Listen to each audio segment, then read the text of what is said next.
Glad to have you back with us. Thanks for coming back. We've got so much more for you, and I know if you've enjoyed what you've seen so far, you will definitely enjoy the rest of what we have for you. All right. So, go ahead. Okay, so we're going to go a little bit faster pace here. I try to tell myself before coming to do this taping that I need to slow down. I take that back. I'm going to speed things up. So we're going to go right into the next video. Okay. And this next video, I'm going to talk right through it, is it's using some of our software. My company, GRAD, Global Robot and Drone Deployment. We have different types of software we use for different things. But this particular one is 3D visualization software. So we created an animation of what our 2017 booth was going to look like for youth STEM education at the Reno Air Races. It's only a minute long, and this is cool stuff to watch. Let's go ahead and bring up that video.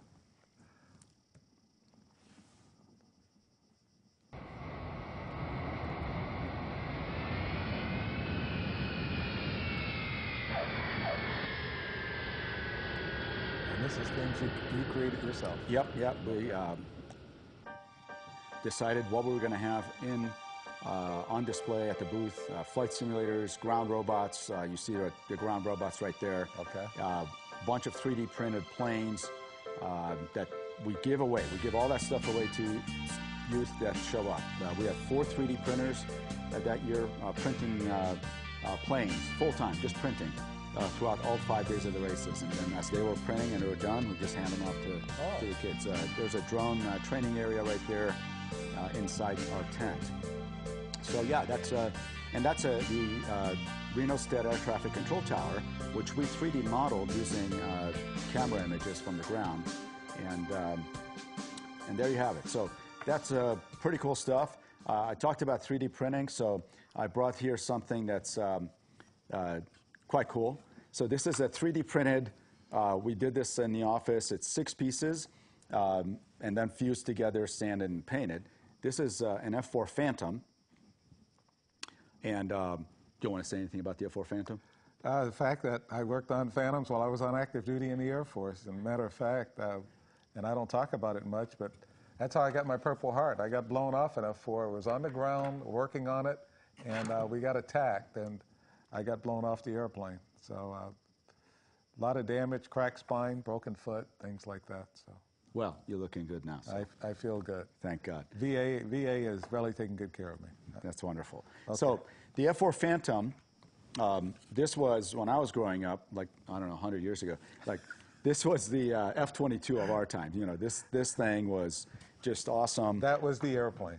That was the plane. That was the plane. And I say F-22. This is the F-22 now. So this is 3D printed, and this is by far the most awesome fighter plane on the planet now. Yep.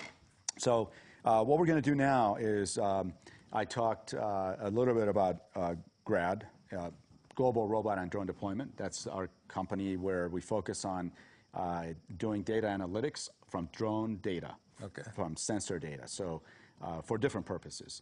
And this next video, we're going to put up a quick video. As the video is playing, I'll explain what it is. Let's go ahead and watch. Okay. Oh, well, this video here. Let's talk about this real quick. So you saw the animated video of what our booth was going to look like at the 2017 Reno Air Races. This is the actual time lapse. It's a time lapse over a 2-hour period, and the Reno Air Races are 5 days long. They always go from Wednesday morning till Sunday afternoon. Okay. So it's a 5-day program. This is just 2 hours. And you can see in this video, or time lapse, there are youth of all ages. So people ask me, you know, what kind of age group is most appropriate? I said all age groups, usually anywhere from 3 years old to 103 years old. So, you know, in this case, you can see an even split between girls and boys, you know, young ones and older ones, and their parents and teachers and chaperones are just as interested as the kids are. Every kid that comes through the program gets a whole bunch of different things. They get aviation collector cards, which I'll show that when we see it when we come off of the video. They get postcards, passports, they get stickers, they get 3D printed planes. They get all these things that they can take home and learn more and, you know, sort of find out on their own what is this? What is this? And what is an F-86? But you've already piqued their interest. Yeah, and they can't unsee what they see here because, and you can see it's just all ages. You know, we have charter schools. That right there is Navy charter school. The kids in yellow there. The ones in blue are Air Force charter school program before them came through. Now, are you this busy the entire 5 days? We are not that busy the entire 5 days, or I would lose my mind. But we are that busy in spurts. Okay. And so we invite all the schools across the state of Nevada to bring youth here. And my shout out to the superintendent of Esmeralda School District for last year and this year, putting everybody on the bus and driving 3-4 hours north to come to the Reno Air Races and experience our program. So big shout out. Want all the 16 county superintendents get involved and get school buses and infrastructure and help to bring the kids to this program. There's nothing else like it in America. And I know Superintendent Norton from Nye County is listening, and he's going to say he wants part of this. Guess what? We want every student from the state of Nevada to have this experience. Oh, this is because fantastic. once you see this, you can't unsee it. And I'm telling you, from the 6,000 students that went through this year, I'd be surprised if not 10 or 20%, so over 1,000 kids maybe, have had their minds maybe opened up a little bit about what they can do with their future, with their career. Yeah, okay. So now we're going to go to the next video. And this one here is, so it looks like a video. But really what it is it's a 1,200-acre parcel of land near Las Vegas, where at the top of the mountain there's a gypsum mine, and using a conveyor belt, the gypsum is brought down to the bottom, and there's a plant that makes drywall. And the drywall plant is where you can see it now, and you can see that line going up the mountain is the conveyor belt. We flew over this with drones, 3-day operation, about 8,500 high-resolution images. Then we stitch it all up together and create a 3D model that you can fly through in any way you want. And you can fly through it for inspection purposes, or you can fly through it for, you know, whatever you want to do with that video footage, marketing or showing it to some of your bosses or whatever it might be. But also, you see those piles of those are piles of broken up drywall. So in the manufacturing process, some of it breaks up. They throw it in a pile. From the model we created, we can measure how much stuff is in a pile digitally. Oh, okay. So it's quite interesting. We also created topographic maps, and we can do this down to survey grade quality and accuracy. And it's absolutely incredible what the technology today gives us the ability to do, and we certainly are interested in teaching more youth and also bringing these types of services to the state of Nevada in any way we can. So that's incredible. Every time I watch this, I'm like, this is incredible. Because now we're zooming away from the camera. We're acting like we're flying away. And the actual truth is, we never actually flew from this angle. So it's kind of mind-boggling, because when you look at it right here, we never flew that high, by the way. FAA, if you're watching, we never flew above 400 AGL. But it looks like we did. But that's because we can create those perspectives in the model. Okay. We're going to go to the next video.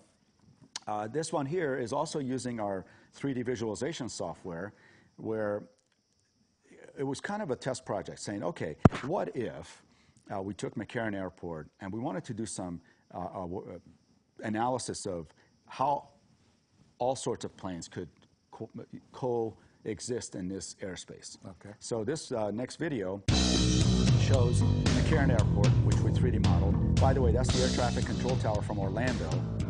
So we brought that in from the Orlando tower. Those are 2 military drones hovering. As you all know, fixed-wing aircraft don't hover. But in this case, and there's 2 F-22s in the background taking off, and you see the helicopters just kind of hovering. They can hover. This is the Chicago Midway terminal embedded into McCarran. That's the Orlando Air Traffic Control Tower. And boom, there goes those military drones. Around McCarran, as you know, we don't have a lot of green, so that was imported and created. So this is where we bring together the virtual, the real, and to construct it. We bring it all together, and then we're flying around a tower and saying, how do all these different types of aircraft coexist in the same airspace? Okay. So we can look at it without actually having to do it, and then so it's very interesting because you can do operational analysis. Oh, fantastic. All right, we're going to go to the next video. Okay. And this one here is the first time ever that a video, and by the way, this is also a 3D model. So this is a 3D model, let's go ahead and fire it up, of a Boeing 777 Okay. Super VIP. Yes.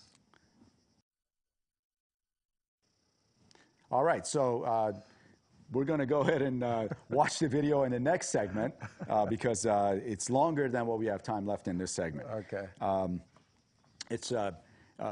The idea is that we 3D model stuff, you know, whether if it's a small object or if it's 1,200 acres like you saw in the previous video, and then we analyze it. And we also think of the future as the time when you will experience things in 3D. You'll visualize it in 3D. Maybe you wear the goggles and immerse yourself into the model. And we have a solution, for instance, for law enforcement to do traffic accident investigations. Well, what would be the future like? Could I immerse myself into the scene, you know, a month after the accident was done, and walk around it and inspect it as if I'm there? Okay. And that's kind of the stuff we work on. So the answer is yes, by the way, to that. Yes. They have TV shows that do the same thing. They talk about it like in the future. And the things that you're saying, we can actually do. Yeah, the future is now. So, you know, we're doing that stuff. There are some really interesting research that we're working on in 2019. We'll, you know, announce some of those things, but happening right here in Las Vegas. Oh, this is fantastic. Yeah. Good stuff. I love this. Now, if somebody wanted to contact you and say, look, I've got a lot of questions for you, how would they contact you? Well, my best email to reach me is Reza, R-E-Z-A, at grad.co, G-R-A-D-D.co. Okay. And our website is grad.co, G-R-A-D-D.co. Just go to the website. If you forgot my email, go to the contact page, send a contact, and you know, we'll get back to you. Okay. But we provide a lot of tours at our office for youth. So schools can bring, you know, Boy Scouts, Girl Scouts, any youth group, if they want to come and check out some cool technology, augmented reality, virtual reality, 3D printers, robots, all kinds of different things, we welcome and invite schools to bring youth and check it out. You know, you've given us so much to look at and so much to talk about. I just want all of it for our students here. And I know our students are interested. I know our administration is interested. And so we may have to have you back to talk to our schools and talk to our leaders. Fantastic. In our education. I welcome that. So this is what we want. And we want you to make sure you contact Reza if you have any questions at all. And we'll be putting up this contact information. But come back and join us for our final session. Come back, we'll see you.